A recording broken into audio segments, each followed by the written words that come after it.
बोलिए श्री गणपति महाराज की जय। हे मेरी माई सच्चियां जोतां वाली माता आई थोड़ी सदा ही जय। जयकारा माँ चिंतपूर्णी जी दा बोल साचे दरबार की जय। बोलो वृंदावन बिहारी लाल की जय। राधा रानी सरकार की जय। हे जगदियां जोतां वाली माता थोड़ी सदा ही जय। बोलिए होई माता की जय। होई माता की जय। मेरे सभी परिवार को, सारे परिवार को होई माता के होई अष्टमी की सबको बहुत बहुत बधाई। सब पर होई माता की कृपा बनी रहे। सब अपने बच्चों के साथ बने रहें, बच्चों का साथ बना रहे, सब खुश रहें, कुशल मंगल से रहें सब। होई माता सबके परिवार को खुश रखे, सबकी झोलियां भरी रहें।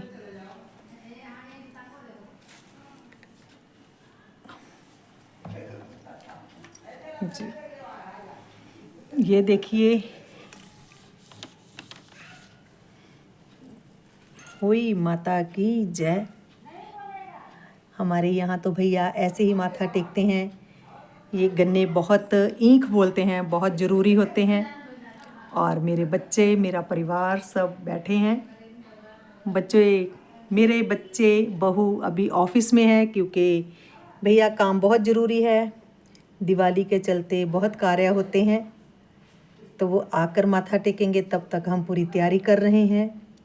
ये देखिए ऐसे प्रसाद हमारे पहले तो लोग घरों में बनाते थे, अब बच्चे कम पसंद करते हैं, तो ये सारा ताम झाम सब कुछ बाज़ार से ही लेके आते हैं। जैसे जिस दिन कहते हैं होई माता का माथा टेकते हैं और जिस जगह पर बैठ कर टेकते हैं वहीं पर दिवाली मनाई जाती है, और वहीं पर बैठकर उसी दिन दिवाली का पूजन होता है। अब तो पंडितों के चलते थोड़ा हो जाता है, इस दिन नहीं, ये नहीं करना। ये देखिए, ये बहुत ज़रूरी है। हरा फल, ईख बहुत ज़रूरी होती है। ये मेरे बड़े भैया, और ये बैठे हैं प्रभु जी भी, और मम्मी बैठे हैं मस्त बच्चों के लिए माँ आशीर्वाद देते हुए। और बाहर से थोड़ी थोड़ी आवाज़ आ रही है और वीडियो भी सेट करना पड़ रहा है।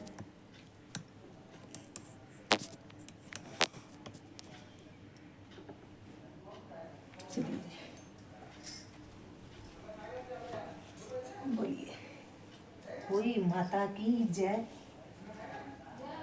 बोलिए गणपति महाराज की जय। श्री अहोई माता की जय। हे मेरी माँ सच्चियां जोतां वाली माँ थोड़ी सदा ही जय।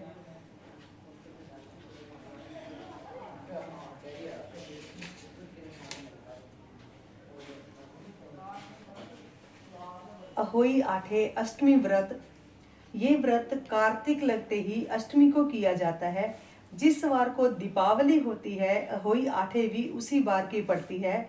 इस व्रत को जो स्त्रियां करती हैं उनके संतान होती है, वो स्त्रियां करती हैं। बच्चे की माँ दिन भर व्रत रखे, सायंकाल दीवार पर अष्टकोष्ठक की अहोई की पुतली रंग भर कर बनाए। फिर उस पुतली के पास सेई, स्याऊ तथा सेई के बच्चों का चित्र भी बनाए।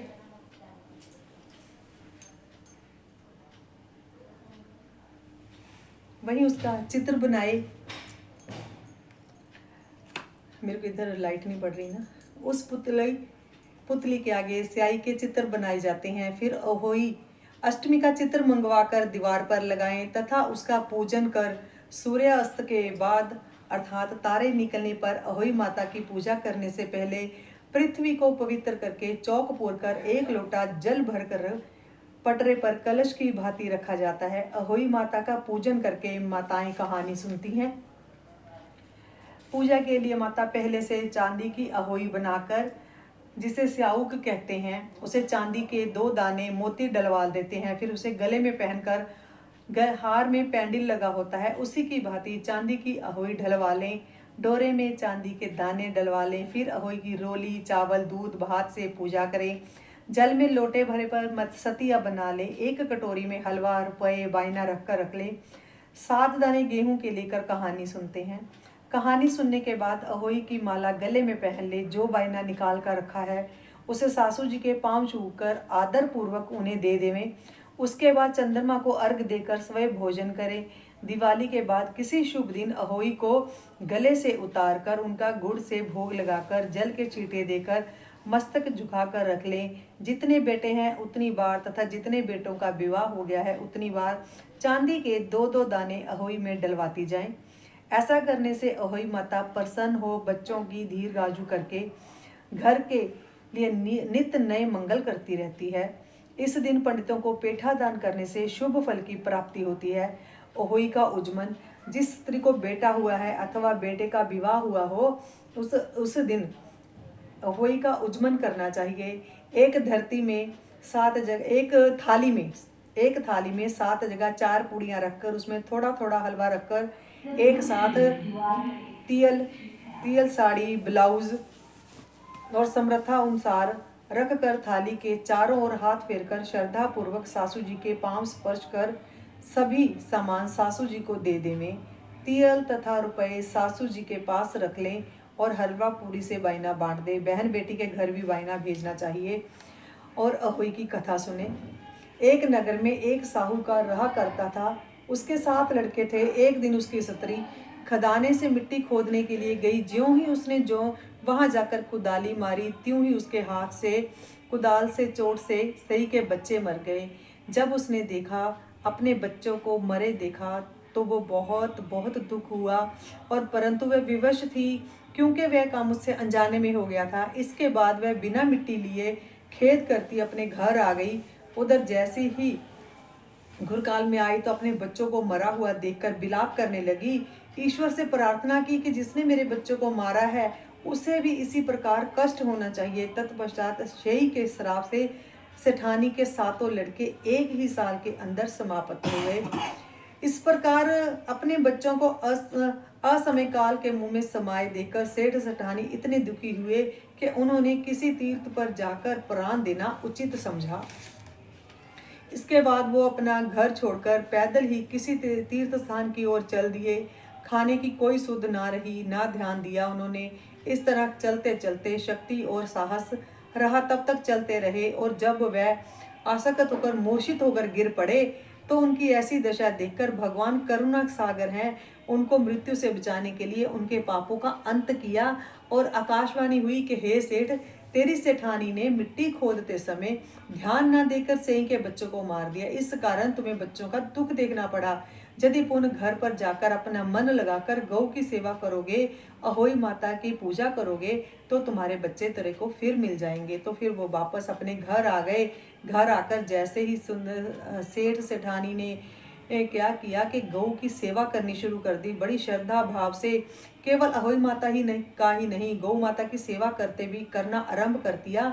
जीवों पर दया भाव दिखाते क्रोध द्वेष त्याग कर उन्होंने भगवान की बहुत पूजा की। तो सेठ सेठानी के 7 पुत्रों वाले होकर अनगिनत पोत्रों सहित संसार में नाना प्रकार के सुख को भोग कर स्वर्ग चले गए। इससे ये शिक्षा मिलती है कि बहुत सोच विचार करके भली प्रकार निरीक्षण करके ही कार्य को आरंभ करें और अनजाने में भी किसी प्राणी के साथ हिंसा मत करो। गौ की सेवा करें, साथ साथ अहोई माता अजगता देवी भगवती की भी पूजा करें। अहोई माता की दूसरी कथा कि एक साहूकार था जिसके 7 बेटे थे, 7 बहुएं थे तथा एक बेटी थी। दिवाली से पहले कार्तिक बदी अष्टमी को 7 बहुएं अपनी इकलौती ननद के साथ जंगल के में खदान से मिट्टी खोद रही थी तो सेई की मांद थी। मिट्टी खोदते समय ननद के हाथ से सेई का बच्चा मर गया। स्याऊ बोली कि अब मैं तेरी कोख बांध दूंगी।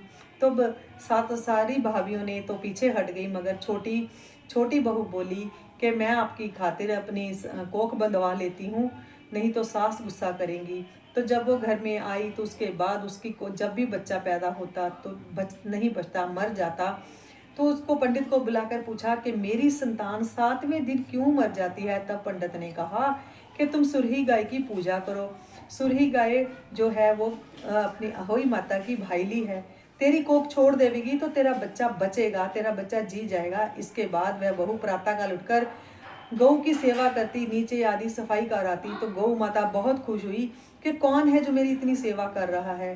तो गौ माता खूब तड़के क्या देखती है कि साहूकार के बेटे की बहू नीचे आके पूरी सफाई कर जाती है। गौ माता बोली कि मैं तेरी सेवा से प्रसन्न हूँ, इच्छा अनुसार जो चाहे मांग लो।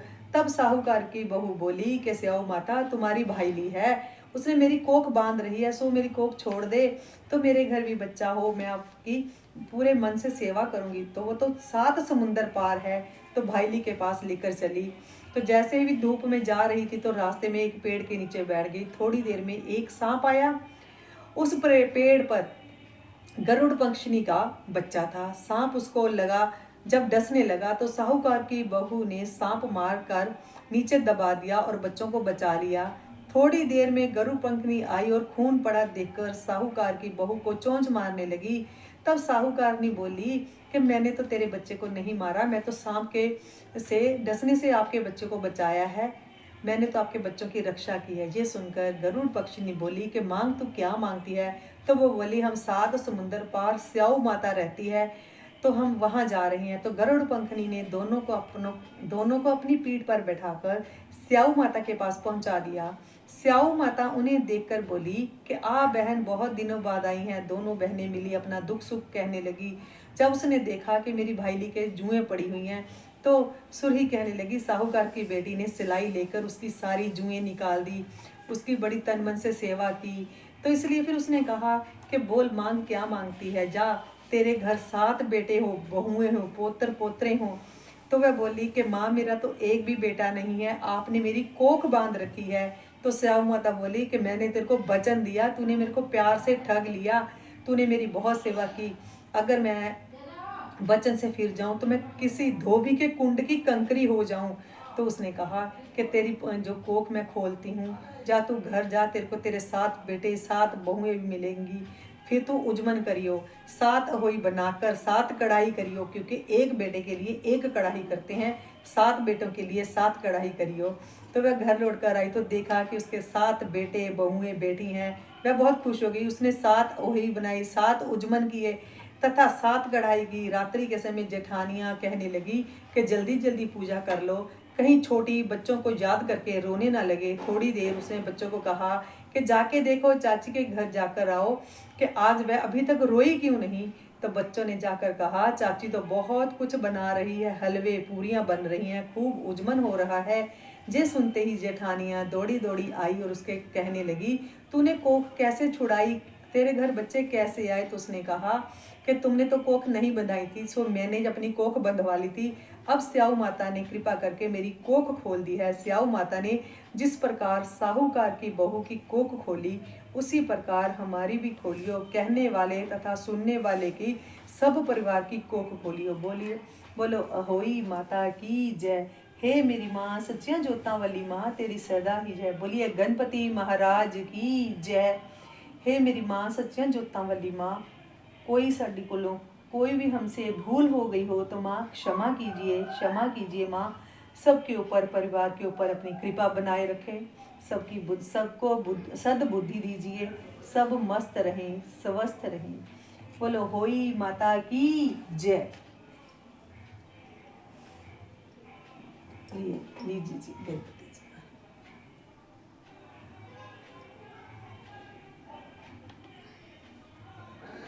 बोलिए गणपति जी महाराज की जय, होई माता की जय।